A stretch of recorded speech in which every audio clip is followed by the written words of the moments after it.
that's awfully close. Awfully close? Let's see, let's pull the table over.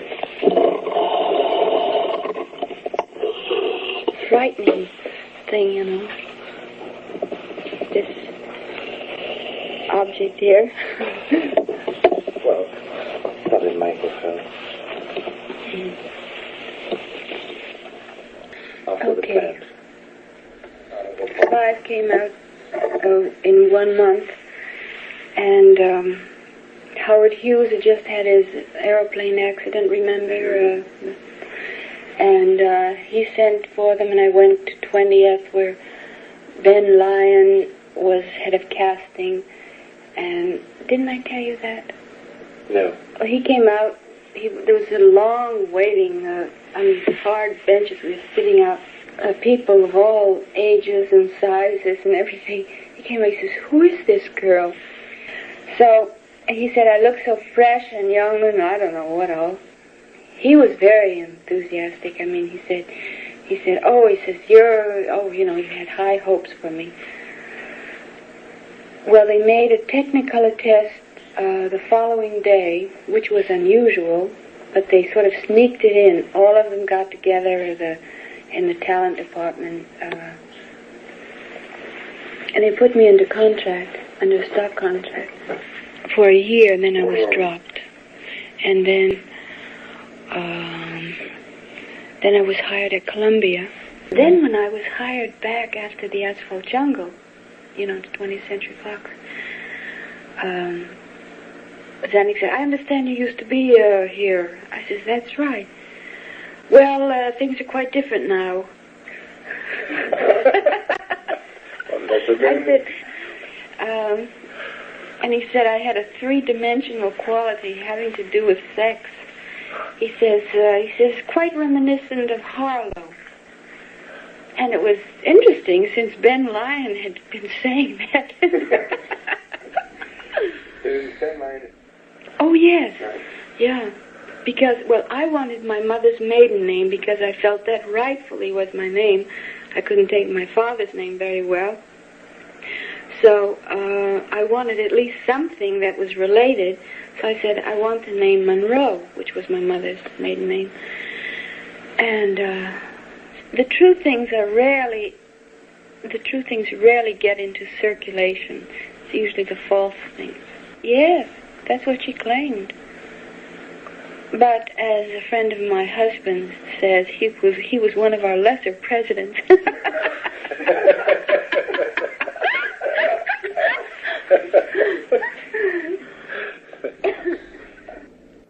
Truly, I was at the Hollywood Studio Club, although they say that I wasn't.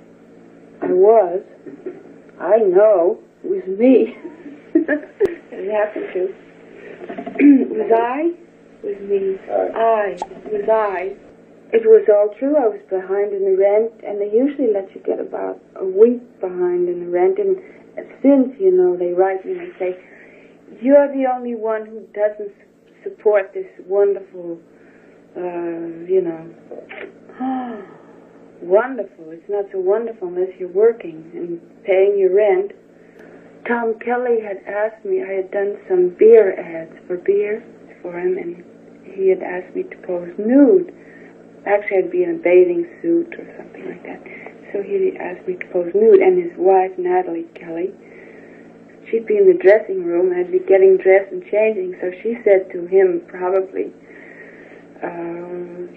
she got to do nudes or something. And then sometimes other photographers, Willinger had asked me, we won't put his name on it, had asked me, and I would say, I don't do, I'm sorry. And one time, Andre Dienes, I went on an interview, and he said, "So you do nudes?" I said, "No, I don't do nudes, never." So I always went around saying never. And then I got so far behind the rent, 4 weeks, and I was in debt and everything. So I called up and I said, "Are you sure they won't recognize?" He said, "I promise." I said, "Well, if it's at night and you don't have any helpers." to put the lights in. I said, I don't know. I said, I'm shy and I don't want to expose myself to, all the people you have. Then I said, and at night. He said, all right, just Natalie and myself. So we did it. And that's all. He just spread out some red velvet and had me lie down on the red velvet. I thought, they'd put some kind of lotion on you or something. Nothing, just, it was very simple and drafty. Calendars? No, they've all been stolen. And I wanted to keep one for my grandchildren. But I can't keep them either. I don't know who takes them. If I get a copy and I pack it away, it'll be gone. Yes, by the time it was known, I had already done the Asphalt Jungle. I was hired at Fox, and I remember they called on the set, the publicity department, and they said something to the effect, did you pose for a calendar? And I said, yes. Anything wrong?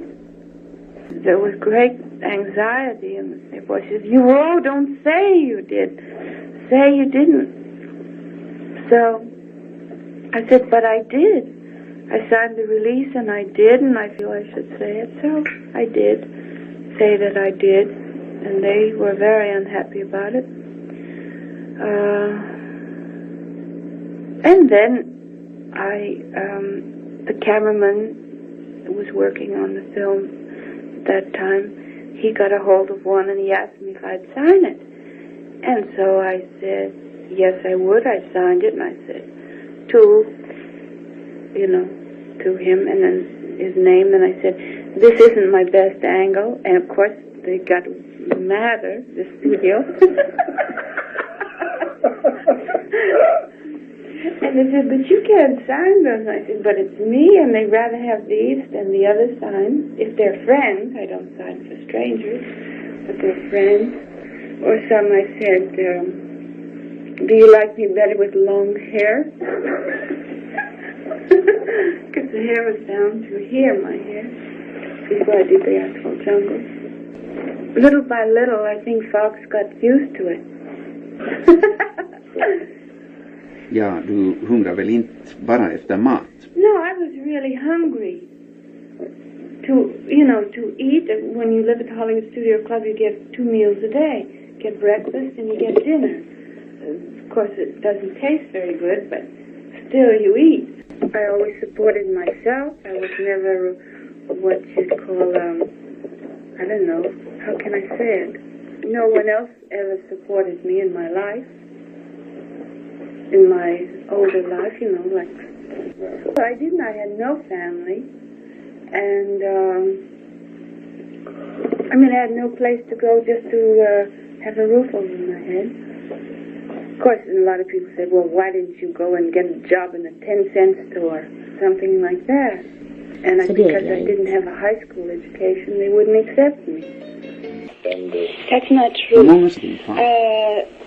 Neither are true. My mother's first husband was named Baker. Her second husband was Mortensen, but she was long since divorced when I was born. So, on my birth certificate, I believe it says profession Baker. So she was just trying to think quickly, I guess, and said Baker. Well, in all my school records, it was Norma Jean Baker. In fact, I was always told, by the way, when I was very young, that my father was killed in an automobile accident in New York before I was born. When I was very young, I was told that. Yes. As regards your mother, to you she was just a woman with a red hair.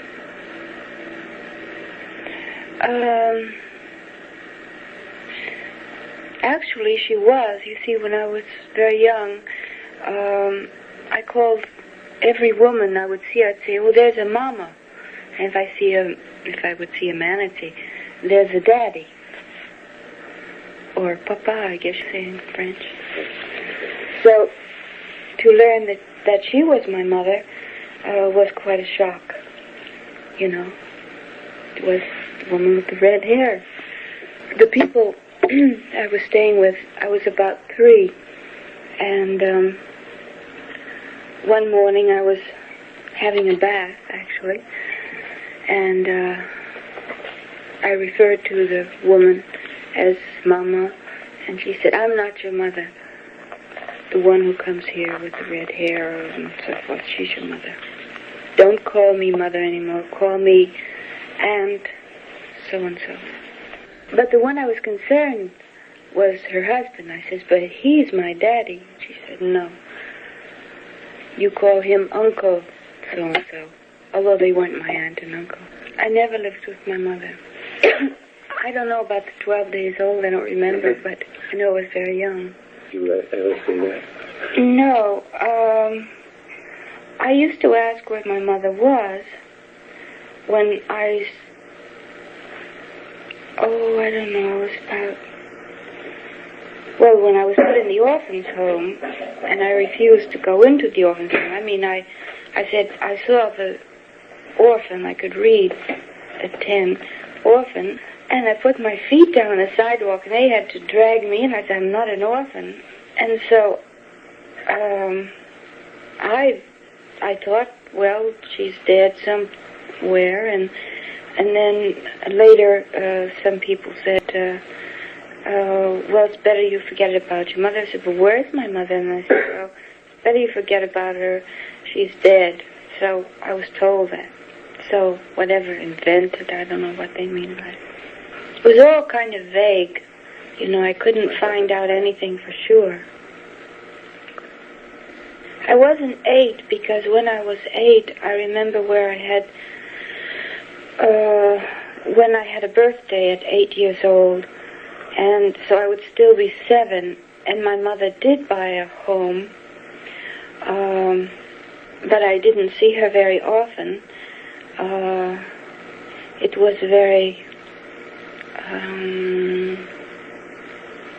well, the circumstances very unhappy and kind of haphazard.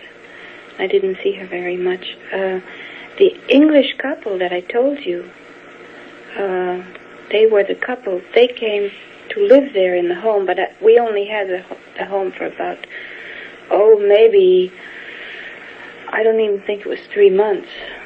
With the English couple, they used to take me to the Egyptian, where they used to have monkeys in cages outside, and they put me there early in the morning, and I'd watch the monkeys.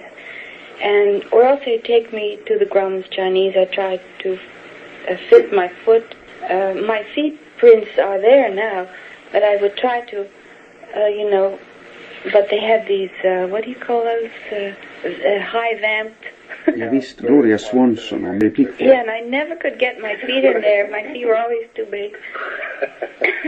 Every Saturday and Sunday, I was taken there because they worked during the week. They worked very hard, and they didn't want to be bothered with a child around the house, I think. You know, you can't blame them. They were very tired. And so I was taken there in the morning. I'd wait till the movie opened for 10 cents. I would go in, sit in the first row, and I watched all kinds of movies like Cleopatra with Claude Colbert. That I remembered very well. I'd sit there and I'd see it over and over and over and over again till late at night. I was supposed to come out at dark, but of course I didn't know when it was dark, just before dark, because with their conscience they didn't want me to come, at night, but I never knew when it was dark. And besides, it was much nicer there. Just seeing the movie over and over and over and over again. Fick du någonting att äta? No, it didn't matter. I knew I'd eat when I got home, eat something. let's see, I don't think there's 12, but there were quite a few. Because I was going to stay with these people from New Orleans, and then suddenly I was taken to the orphan's home. Let's see, so counting the orphan's home. You want me to count all of them? I'll try, let's see. 3. You see, some places I lived, I was taken there at the end of the school term, and they were planning to keep me, but then after the summer they'd had enough, so, or for whatever reason, and then I was taken to another place, so that's why there's so many. I know I went to 6 different grammar schools. You know, that's before you're in the 7th grade. But I'll try to recall. Let's see. I'm to 9 so far. Just a second.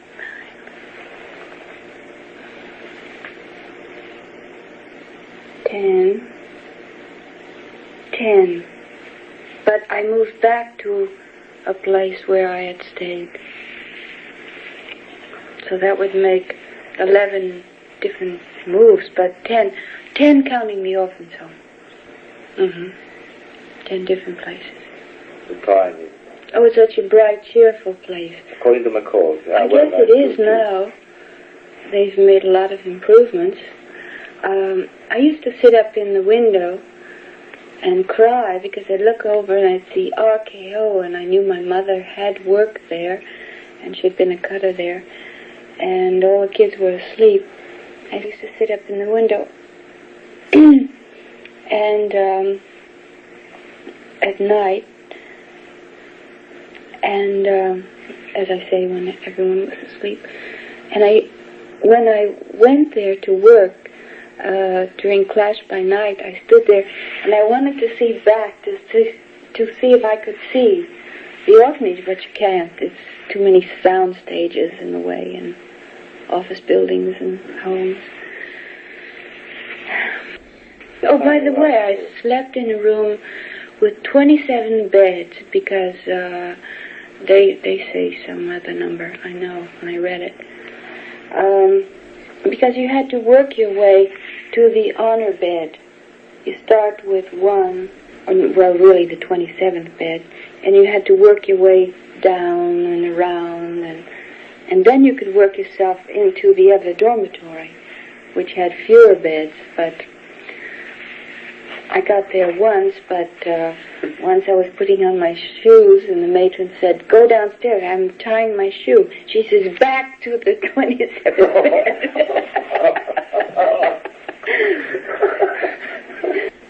Well, we lived there. We all had jobs. I had different jobs. I worked for a while.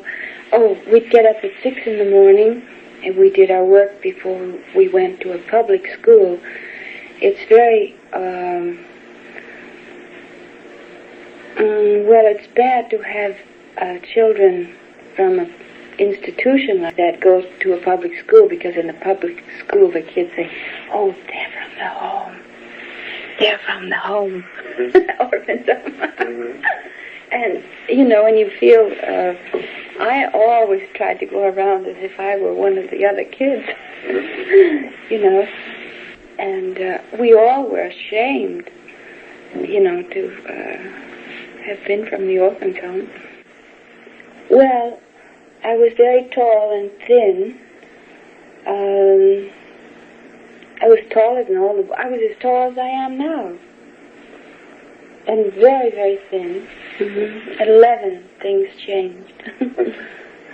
But, and I never grew any taller, but they always said, "Oh, she's going to be a very tall girl." Oh, in fact, when I was first going, when I first went to the orphanage, and they pulled me in, you know, they took one arm here and they pulled me in, I kept crying, screaming, "I'm not an orphan." And then there was a dining room straight ahead, and there were these 100 kids sitting there eating at 5 o'clock, and then a child, you're ashamed to cry in front of other children. So I stopped right away, and then the children filed out and went to they were sitting on the porch after dinner. They usually did that on the girls' side, and they all thought I was at least 14. I was so tall. They thought I was going to be in the ad girls. Whoever they were. Well, anything tasted good to me. I always, when I was a child, I ate everything because the families that I lived with, they said they never saw a child who would eat everything. I'd eat anything. Everything. Oh, there was one other family I stayed with for a short time, but it was only for about 3 weeks. I forgot to mention. Makes 11. I liked singing, athletics, English. I hated arithmetic. I never had my mind on it. I was always dreaming out the window. And then, too, another thing people would remark, not only that I would eat everything, but I never complained when I went to bed. I would even say, I think I'll go to bed now. They say, well, that's very unusual, because children, they say, no, I don't want to go to bed. But what I would do would be to go in my room and, except at the orphan's home, was different. But otherwise, I would go in my room, and if I had seen a movie, I would act out every part. Only I would act out before that happened, or after, and I would act out all the parts, the men as well as the women. That's what I'd be doing, standing up on my bed, being taller, and even just the feeling, what he said and what she said and what he felt and she felt, and usually be sad. How tall are you, Karen? 5'6"? 5'6", exactly. First time was at the orphanage, and then later in my teens I stuttered, and I was they elected me secretary of the English class. No, secretary of the minutes of the English class, whatever you call it. And then at the minutes of the last meeting, like a oh, it's terrible. When? I don't know. Let's see, I had the orphanage, and after I left, I guess, and then when I was about 13, I took it up again. It just, I don't know how it happened. I just stuttered. Sometimes if I'm very nervous or excited or something, I stutter. In fact, one time they were doing I had a small part in the movie, and the assistant director came in and yelled at me. Oh, he talked awful. And he, and so I, when I got into the scene, instead of my lines, I woo, woo, woo, woo, and the director came up, he was furious. He says, "You don't stutter." I said, "That's what you think."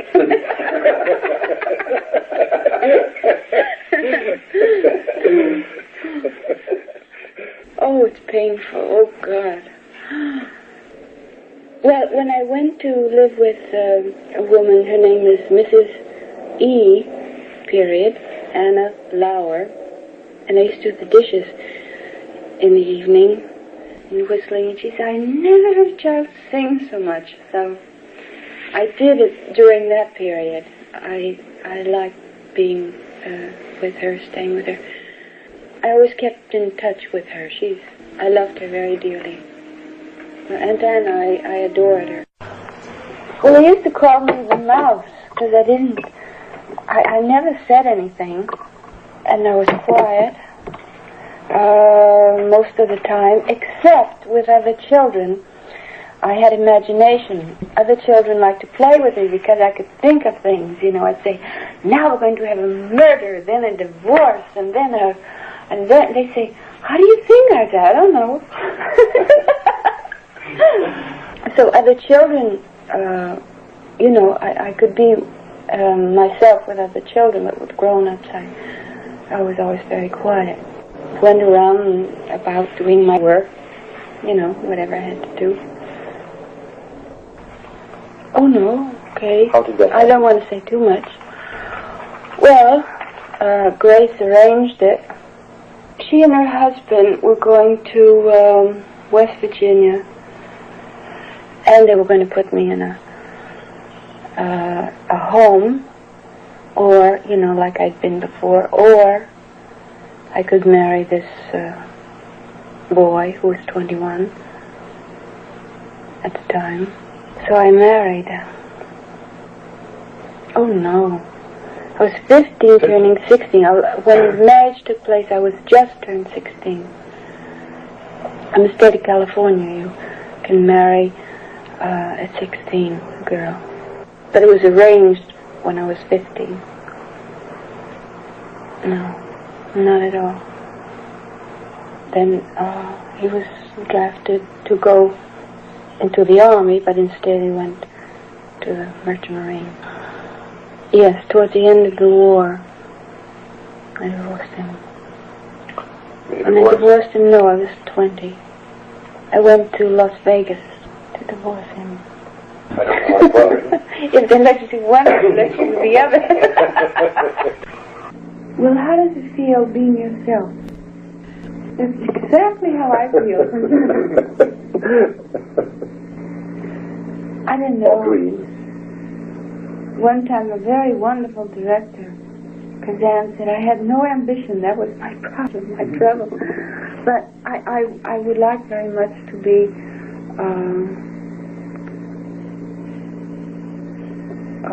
a fine actress, a true actress, that's what I mean by fine, a real actress. I would like to be happy, but who's happy? I think trying to be happy is almost as difficult as trying to be a good actress. You have to work at both of them. Well, I think comedy is harder for me. I mean, it's just harder to act comedy, I think. For me, it seems that way. But I would like a variety of parts. You know, dramatic, sometimes comedy. Not musical too much because I never studied it. I always wanted to, but I never did, and it's very difficult. And after you finish it, they say, oh, you just did it like that, and really all you do is so much. True. It looks so easy. It looks easy. It looks like you just walk through it. And I've never studied that, either singing or dancing. Really. It is. It takes its toll. I think an artist,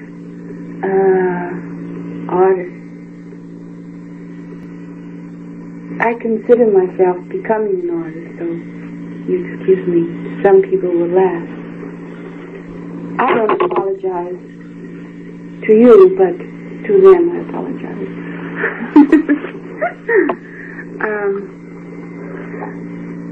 Sometimes, you know, the work is so, you know, you try to be true, and you feel sometimes it's on the verge of a kind of craziness, but it isn't really craziness. It's really getting the truest part of yourself out, and it's very hard, you know. I mean, it's not easy, let's say. And yet it can be very simple at the same time. Being an artist, because sometimes you think, oh, well, all I have to be as true, but sometimes it doesn't come so easily. Well, I always have a secret feeling that I'm really a fake or something, or phony, or you know how people feel about themselves. They have something secret they feel about themselves. I always feel that. I know my teacher says, why do you feel that about yourself? And then he starts to say, but you're a human being. I said, yes, I am. I said, but I feel like I have to be more. He says, no. He says, you start with yourself, Lee Strasberg. I think probably he changed my life more than any other human being that I've met, including everyone. Because when I started to work with him, I would sort of assume something. And he says, what are you doing? I said, well, I have to get into the part. He says, no, but you're a human being, so you start with yourself. I said, but with me?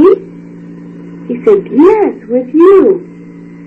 So, in a way, if you can concentrate correctly, I don't mean deep thinking where you know, pounding the skull, but if you can just concentrate simply, that's what I mean about being easy. Anyway, he helped me a great deal. I have a hard time at it. I don't know. I might leave something out, but I won't put anything else in extra. I might leave something out because to my benefit or somebody else's benefit, hurt people or hurt myself sometimes, you know. We all want to protect ourselves also. So I might leave something out, but I don't think I'd... no, I don't think I lie. At least if I would try, it's difficult.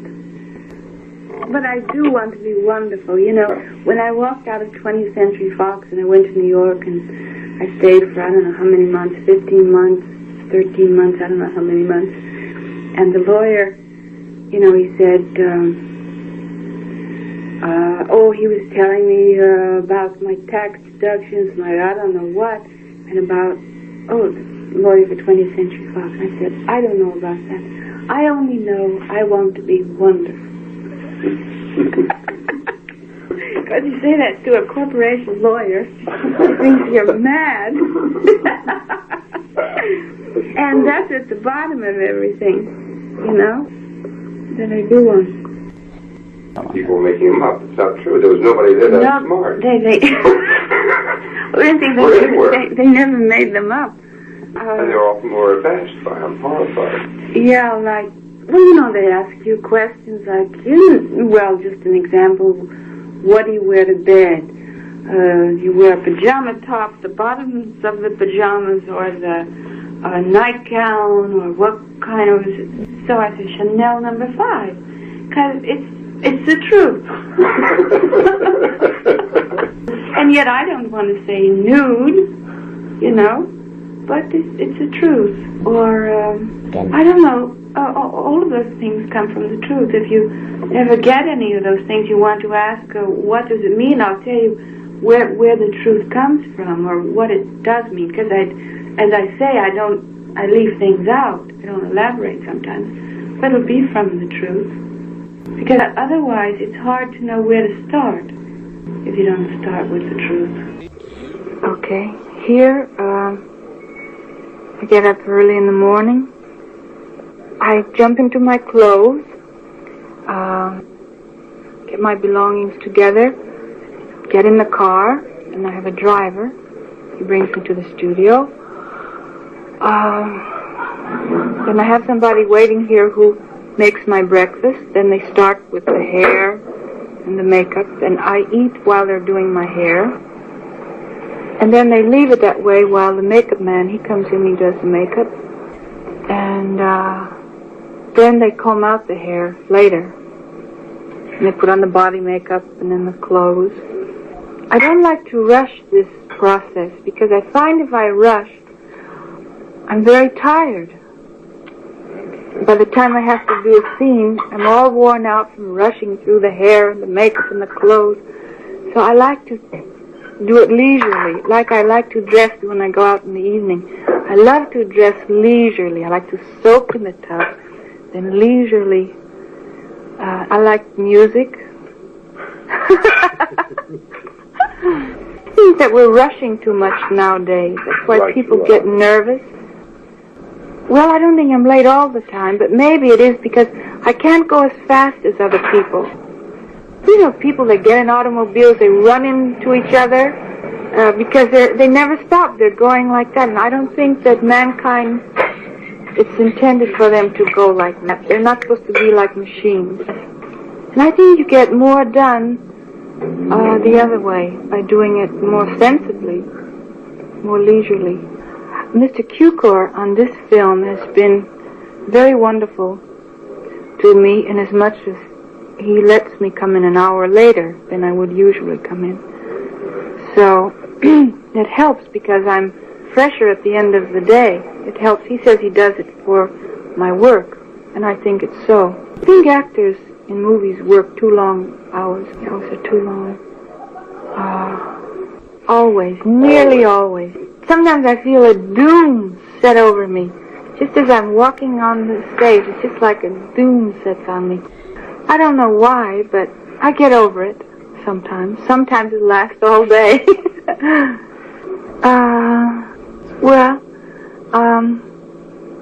I want to do my best, the best that I can do in that moment. When the camera starts until it stops. That moment I want to be perfect. As perfect as I can make it. I used to go to movies on Saturday night when, for instance, when I worked in a factory, and that was my only time that I could enjoy myself, really, that I really relaxed and enjoyed. And this is on tape. We're trying to think. Excuse us. And so I used to be very disappointed if I went to a movie, because I waited all week to go to the movie. And I worked hard for the money that I spent. And if I went to a movie and it was a bad movie, or I thought people didn't do their best, kind of did it sloppy or something, I really was mad, angry when I left, because then I didn't have anything to go on for a whole week. I'd wait for another week. So I always feel that I work for the ones who work hard, and they go to the box office and put down their money and they want to be entertained, or I always feel I do it for them. But I do care because I know how the others feel. They've worked hard all week. And my favorite stars then? Oh, I liked anybody who was good. Sometimes they'd be good, sometimes they wouldn't, depends. Oh, well, that was when I was very small. That's when I was 7 years old. When I was 7 years old, my favorite was Jean Harlow. And the reason why she was my favorite, because she had white hair, and I had white hair. And they used to call me towhead. I don't know how you'd say it in French, but it was white hair instead. And I dreamed of having golden hair, but instead mine was white. And so when she had white hair, I felt sort of close to her, because she had white hair, I had white hair. And Clark Gable, I'm sure he won't mind if I say it, because in a Freudian sense, it's supposed to be very good. I used to always think of him as my father. I pretended that he was my father. I never pretended anyone was my mother. I don't know why. But I always pretended he was my father.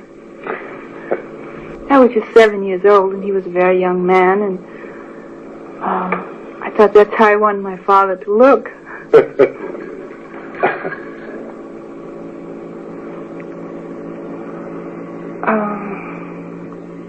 Love?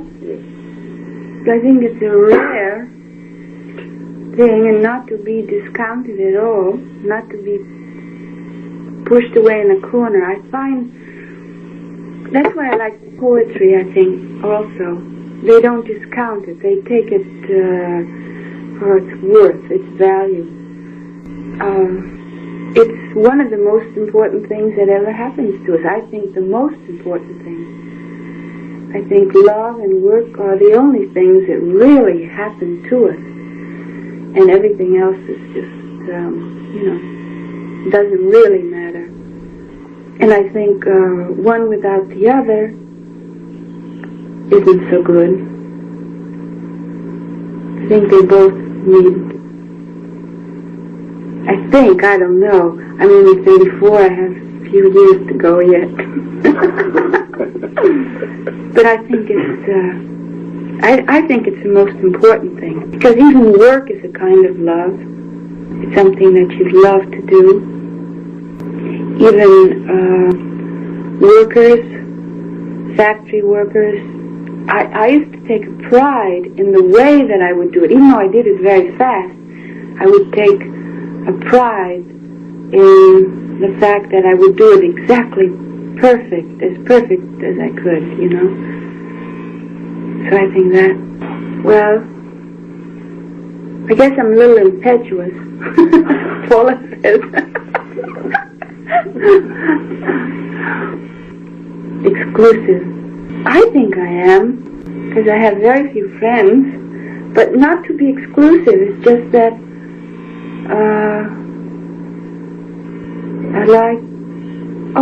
I like people, but for friends, I like few people.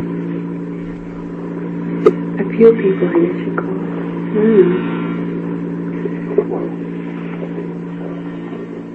Jordan Matthew. Well, I met him the year he retired. He had already retired. And I saw him for about a year and a half, 2 years, and we married in San Francisco. And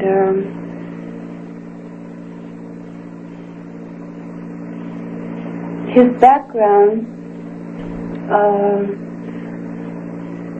his family, they were immigrants, and they had a very difficult time, and when he was young, he had a very difficult time. The other thing, he was a wonderful athlete, and he could hit a baseball. Anything thrown his direction, he could hit. So he understood some things about me, and I understood some things about him, and we based our marriage on it. And I say some things.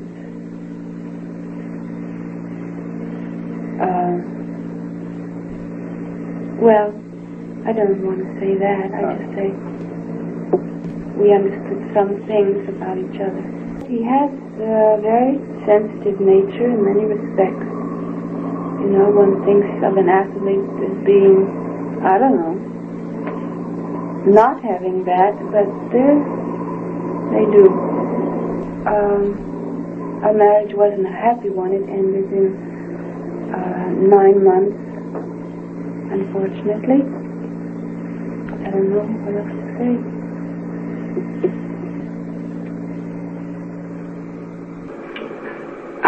Do I feel happy in life?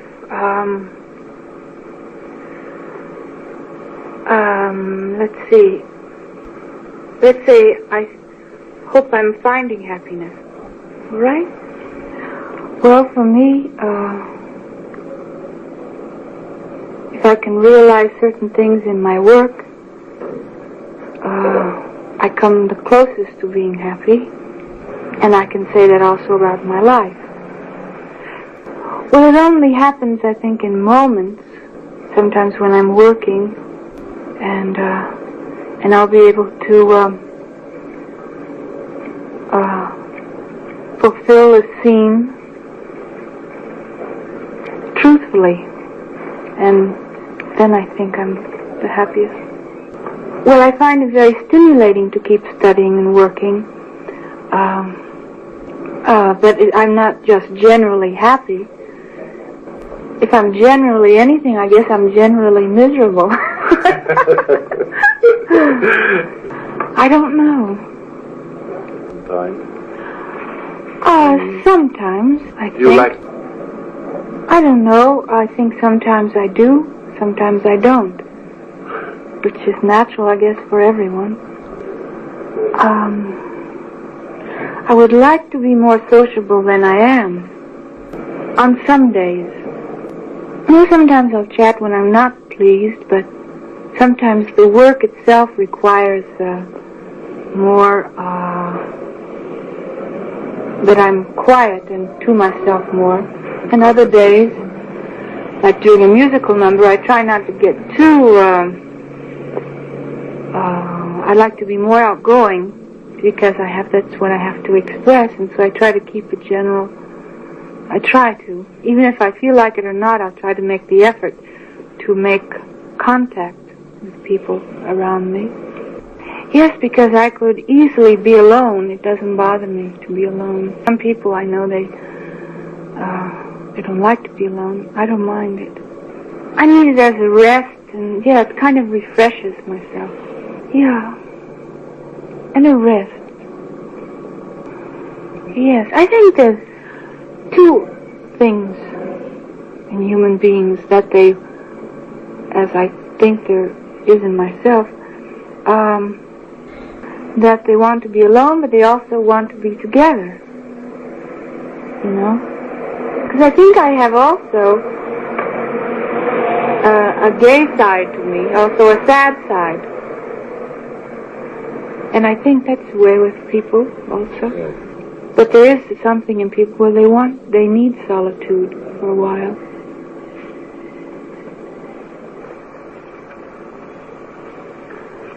Yes, it was. He came with Elia Kazan on the set of a picture called Young as You Feel. And as he describes it, I was crying when he met me. A friend of mine had died, and anyway, Kazan came over and he said he was very sorry. And I first sincerely had Arthur with him, and so even though I was in tears, he introduced me to Arthur. So I'd forgotten, but he said I was crying when I, in tears, weeping when he met me. Then I didn't see him for about 4 years.